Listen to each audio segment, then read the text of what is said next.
Il vaut mieux ne pas avoir une stratégie que d'avoir une mauvaise stratégie. Parce qu'après avoir créé votre entreprise, ce qui est le plus important maintenant, c'est de la faire croître. Et que vous savez très bien que les 90% des entrepreneurs qui créent leur entreprise, après 5 ans, ils tombent faillite. C'est important de créer votre entreprise, donc il faut aussi pouvoir la faire croître dans le temps. Si vous voulez que votre entreprise survive 5 ans ou 10 ans, il faut avoir une bonne stratégie. Donc aujourd'hui, on va voir 3 étapes qu'il faut appliquer, qu'il faut mettre en place, qu'il faut savoir pour pouvoir avoir une croissance. Restez jusqu'à la fin.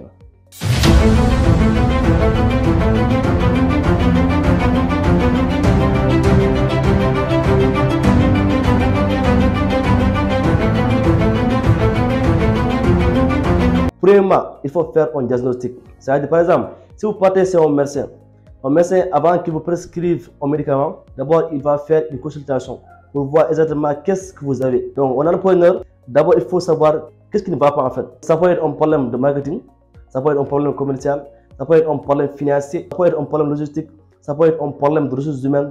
Donc, il faudra savoir exactement quel problème vous rencontrez. Donc, si c'est un problème commercial, là, il faudra régler ça. Et si c'est un problème de ressources humaines, pareillement. Si c'est un problème financier aussi, pareillement. Donc, il faut d'abord savoir quel problème vous rencontrez.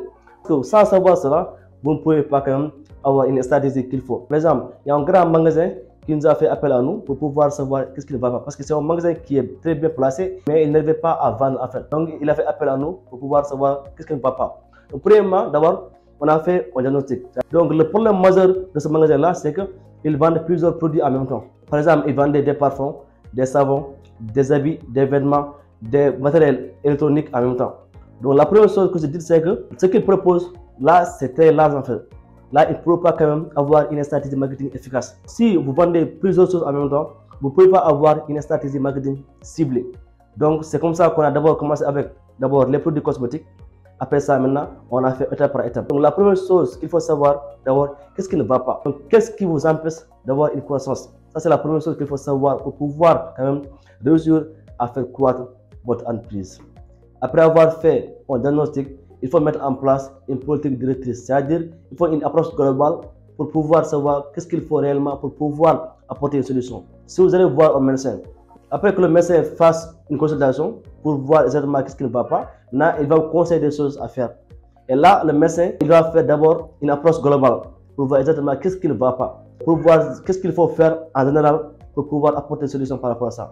Si après avoir fait le diagnostic et que vous voyez que le problème c'est le problème financier, c'est-à-dire bien que vous avez des clients, vous réussissez à avoir des ventes, mais vous ne savez pas là où passe l'argent en fait. Ça c'est un problème financier. Maintenant il faut savoir quels sont les outils qu'il faut mettre en place pour pouvoir quand même, quelles sont les stratégies qu'il faut mettre en place pour pouvoir apporter des solutions par rapport à ça. Ça c'est la deuxième chose qu'il faut faire si vous voulez quand même avoir une croissance, pour pouvoir réussir à faire croître votre entreprise. Après avoir fait le diagnostic, après avoir mis en place une politique directrice, maintenant il faudra voir quel plan d'action suivre pour pouvoir apporter une solution concrète. Toujours dans le cadre du médecin, après que le médecin fasse une consultation, il va vous dire quel médicament qu'il faut acheter. Et maintenant il va vous dire prenez ça le matin, prenez ça le soir, prenez ça la nuit. Et ça, c'est ce qu'on appelle le plan d'action à suivre. C'est apparemment encore sur votre entreprise. Maintenant vous allez voir quelle étape, quelle action il faut mettre en place pour pouvoir apporter une solution dans le temps. Et ça qu'il faut pour pouvoir vraiment faire croître votre entreprise. Il faut un plan d'action étape par étape, chaque jour, chaque semaine, chaque mois, pour pouvoir dans le temps vraiment réussir à faire développer votre entreprise. Maintenant, cela concerne surtout les personnes qui sont concernées. Forcément, parce que s'il y a un problème au sein de votre entreprise, il y a des personnes qui sont concernées. Et ça, c'est à eux que vous devez donner le plan d'action pour pouvoir qu'ils exécutent cela, pour pouvoir apporter une solution par rapport à ça. Et maintenant, pour résumer un peu, si vous voulez faire croître votre entreprise, si vous voulez avoir une bonne stratégie pour pouvoir quand même réussir à survivre dans le temps, premièrement, il faut un diagnostic. Il faut voir ce qui ne va pas. Soit un problème marketing, soit un problème financier, soit un problème logistique. Deuxièmement, il faut une politique directrice. Qu'est-ce qu'il faut mettre en place?